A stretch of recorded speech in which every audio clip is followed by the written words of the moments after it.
పల్లెటూరు అత్త పట్నం కోడలు. రాజ్యలక్ష్మికి 2 కొడుకులు. పెద్ద కొడుక్కి పెళ్లి చేసి ఏడాదయింది. కోడలు పెద్దగా చదువుకోలేదు. వాళ్ళత్తయ్యకి సాయంగా ఇంటి పనులు చూసుకునేది. చిన్న కొడుక్కి కూడా మంచి సంబంధం చూసి పెళ్లి జరిపించింది. చిన్న కోడలు ఇంటికి వచ్చింది. పెద్ద కోడలు సరోజ పనులన్నీ చూసుకుంటుంటే చిన్న కోడలు రాణి ఏ పని చేయకుండా తిని కూర్చునేది. 2 నెలలు ఆ విధంగానే గడిచాయి. మొదట్లో పోన్లే కొత్తగా పెళ్ళయిందని వాళ్ళత్తయ్య చూసి ఊరుకుంది. కానీ రోజులు గడుస్తున్నా రాణి అసలు ఇంటి బాధ్యత లేకుండా ఉండడం చూసి వాళ్ళ అత్తయ్య రాజ్యలక్ష్మి రాణితో ఇలా మాట్లాడింది.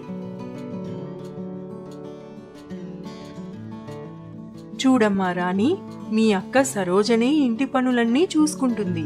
నువ్వు కూడా తనకి కాస్త సహాయపడితే బావుంటుంది. సరే అత్తమ్మా, నేనే పనులు చేయాలో చెప్పండి.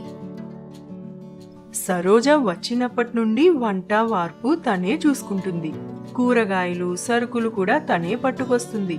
ఇల్లు శుభ్రం చేసుకోవడం, గిన్నెలు తోముకోవడం, బట్టలు ఉతకడం ఒక్కటేంటి అన్ని పనులు తనే చూసుకుంటుంది. పనికి ఎవరినైనా పెట్టుకుందామన్నా ఒప్పుకోదు. వామ్మో, ఇన్ని పనులా, నా వల్ల కాదు అని మనసులో అనుకుని మౌనంగా ఉంది.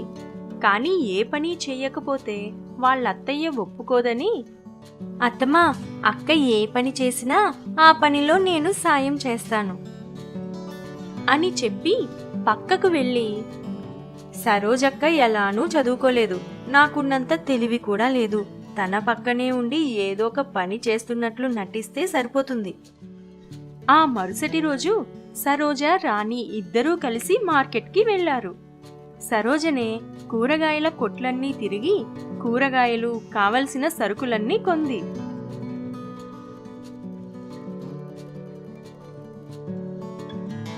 అక్క, సరుకులన్నీ ఒకే కొట్లో తీసుకోవచ్చు కదా, ఎందుకలా మార్కెట్ అంతా తిరగడం? మంచివి తక్కువ ధరకి ఎక్కడున్నాయో చూసి తీసుకోవాలి కదా, లేదంటే మనకే నష్టం కదా. ఏది ఆ సంచులిటివ్వు, ఇదిగో పల్లీలు తిను అని చేతిలో సంచులు లాక్కుని ఇంటి లోపలికి తీసుకెళ్ళింది. వాళ్ళత్తయ్య ఎదురైంది. అంత బరువు నువ్వే మోయకపోతే మీ అక్కకి సగం ఇవ్వొచ్చుగా. పర్లేదత్తమ్మా, అక్క పల్లీలు తింటూ ఇవన్నీ పట్టుకోలేదని నేనే మోసుకొస్తున్నా, అబ్బా అని రొప్పుతూ సంచులన్నీ మార్కెట్ నుండి తనే మోసుకొచ్చినట్లు నటించింది. సరోజ గిన్నెలు తోముతుంటే పక్కనే కూర్చొని కబుర్లు చెప్పేది. వాళ్ళత్తయ్య ఆ పక్కగా వస్తే బకెట్తో నీళ్లు తెచ్చిపెట్టడం, లేదంటే ఆరేసిన బట్టల్ని మళ్లీ తీసి ఆరేయడం, ఇలా ఏదొక పని చేస్తూ కనిపించేది.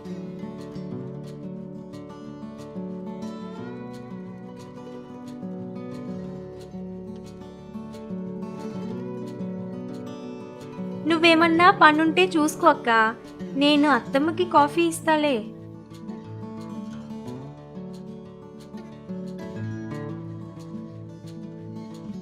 ఏమమ్మా, కాఫీ నువ్వే కలిపావా?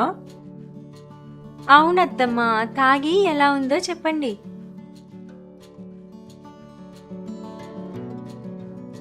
సరోజ పెట్టినట్టే ఉందే, బావుందమ్మా, మంచిగా పనులన్నీ నేర్చుకున్నావు. అవునత్తమ్మా. అలా రాణి ఏ పని చేయకుండా తప్పించుకుంటూ వాళ్ళ అత్తయ్య ముందు మాత్రం పనంతా చేస్తున్నట్లు నటిస్తుంది. సరోజ అవేవి పట్టించుకోకుండా తన పని తను చూసుకునేది. ఒకరోజు మార్కెట్లో రాజ్యలక్ష్మి రాణిని చూసింది.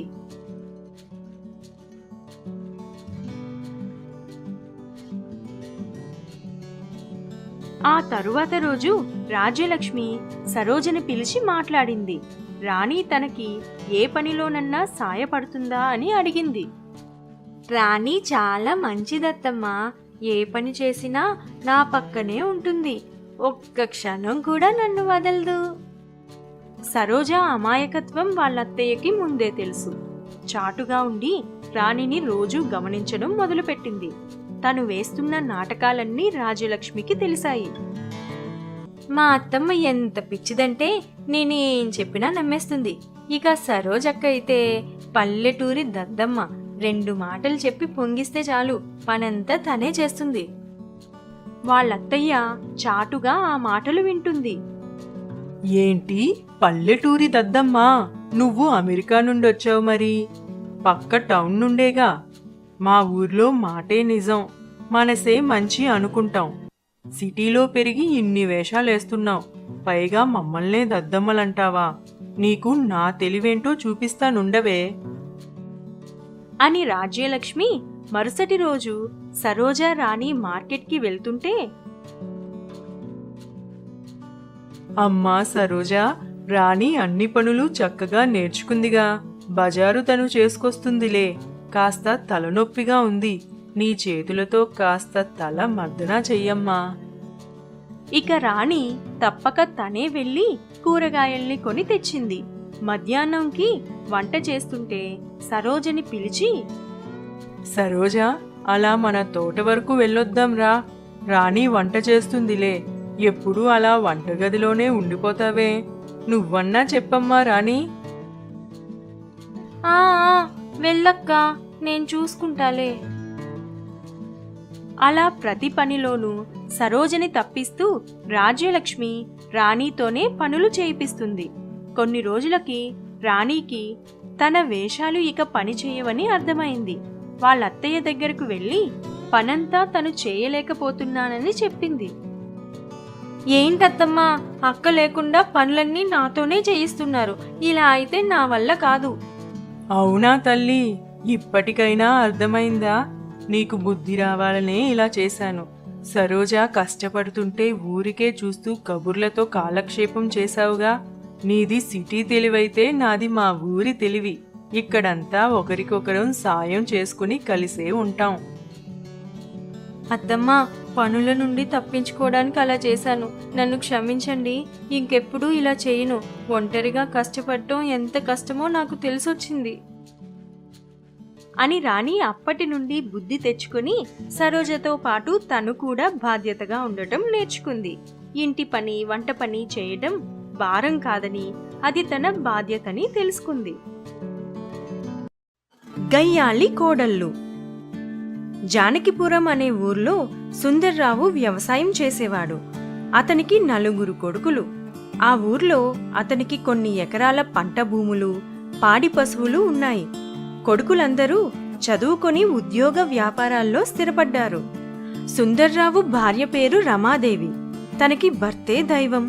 కొడుకులందరికీ పెళ్లిళ్లు జరగ్గానే ఒక్కొక్కరిగా వేరు కాపురం పెట్టేశారు. సుందర్రావు చిన్న కొడుకు ప్రవీణ్ మాత్రం తన తల్లిదండ్రుల్ని చూసుకుంటూ అదే ఊర్లో వాళ్ళింట్లోనే ఉంటున్నాడు. అమ్మా పావని, ప్రవీణ్ ఇంటికొచ్చే టైం అయింది. స్నానానికి కొంచెం వేడి నీళ్లు పెట్టమ్మా. అది కూడా మీరు చెప్పకపోతే నాకు తెలీదా? రోజు ఆయనకి సేవలు చేసేది నేనే కదా. సరిగ్గా నేను చేద్దామనుకునే లోపే అన్నీ చెప్తారు. అది కాదమ్మా, పనిలో ఉండి మర్చిపోయి ఉంటావేమోనని గుర్తు చేశాను అంతే.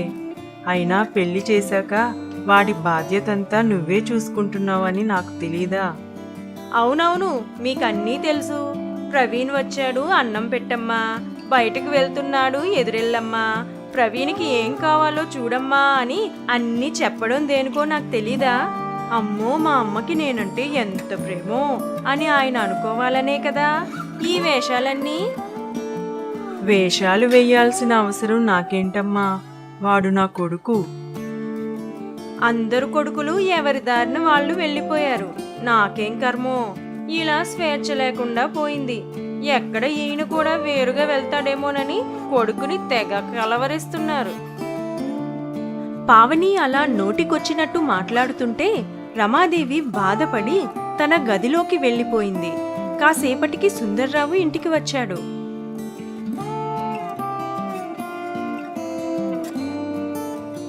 ఏమైంది రమా, దిగులుగా కనిపిస్తున్నావు? ఒంట్లో బాలేదా? అదేం లేదయ్యా, మనసేం బాలేదు. ఏమైంది? మనసులో బాధ చెప్పుకుంటే తగ్గిపోతుంది. ఏం చెప్పాలయ్యా, అందరూ నీకే నలుగురు కొడుకులు, నీ అంత అదృష్టవంతులు ఎవరుంటారు అనేవారు. అలాంటిది ఎవరి దారిన వాళ్ళు వెళ్ళిపోయారు. చిన్నోడైనా కళ్ళ ముందు ఉన్నాడని కాస్త సంతోషపడ్డాను. కానీ పావనికి మనతో కలిసి ఉండటం ఇష్టం లేదు. ఈ రోజుల్లో అందరూ అలానే ఉన్నారు రమా. మనం కలిసి ఉండడానికి గొడవలు పడేవాళ్ళం. ఇప్పుడు విడిపోవడానికి గొడవలు పడుతున్నారు. అది వాళ్ళ తప్పు కాదు. కాలంతో పాటు మనం కూడా మారాలి. అదే మంచిది. అయితే ప్రవీణ్ని కూడా వేరుగా పంపించేయాలా? అది వాడిష్టం. వాళ్ళ ఆలోచన ఏదైనా మనం అడ్డుపడకపోవడం మంచిది. మనం అప్పుడప్పుడు వెళ్ళి చూసి వస్తే సరిపోతుంది.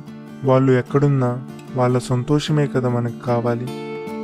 అంటే తల్లిదండ్రులుగా మన హద్దు ఇంతవరకేనా? బిడ్డలుగా వారిని ఎంతవరకు ప్రేమించాలో అది కూడా వాళ్ళే నిర్ణయిస్తారా? రమా, ఇవన్నీ కాదు. నీకు నేనున్నాను. ఇక దేని గురించి ఆలోచించకుండా ప్రశాంతంగా ఉండు. నేనున్నానని ధైర్యం చెప్పిన సుందర్రావు నెల తిరగకుండానే చనిపోయాడు. తండ్రి అంత్యక్రియలు జరిపించడానికి కొడుకులు, కోడళ్ళు, మనవళ్ళు, మనవరాళ్ళు అందరూ కుటుంబ సమేతంగా సుందర్రావు ఇంటికి వచ్చారు. కొడుకులు ఒక్కొక్కరిగా వచ్చి తల్లిని హత్తుకుని ఓదార్చారు. ఆహాహాహాహా, ఎంత బాగా ఓదారుస్తున్నారు. ఆఖరికి చేతులు దులుపుకొని వెళ్ళిపోతారు. ఎవరి కుటుంబంతో వాళ్ళు జాలీగా ఉన్నారుగా. మరి ఆవిడ బాధ్యత మొత్తం మాదేనా? ఏంటి పావని, ఏం మాట్లాడుతున్నావు? ఎక్కడ ఏం మాట్లాడాలో తెలీదు. నోరు మూసుకుని లోపలికి వెళ్ళు. వాళ్ళు మిమ్మల్ని మాత్రమే కన్నారా? మీరు మాత్రమే పట్టించుకోవడానికి? ఆస్తుల్లో సమాన వాటాలు కావాలిగా. మరి తల్లిని చూసుకోవాల్సిన బాధ్యత మాత్రం మీకేనా పట్టింది? నోరు మూసుకొని ముందు లోపలికి వెళ్ళు.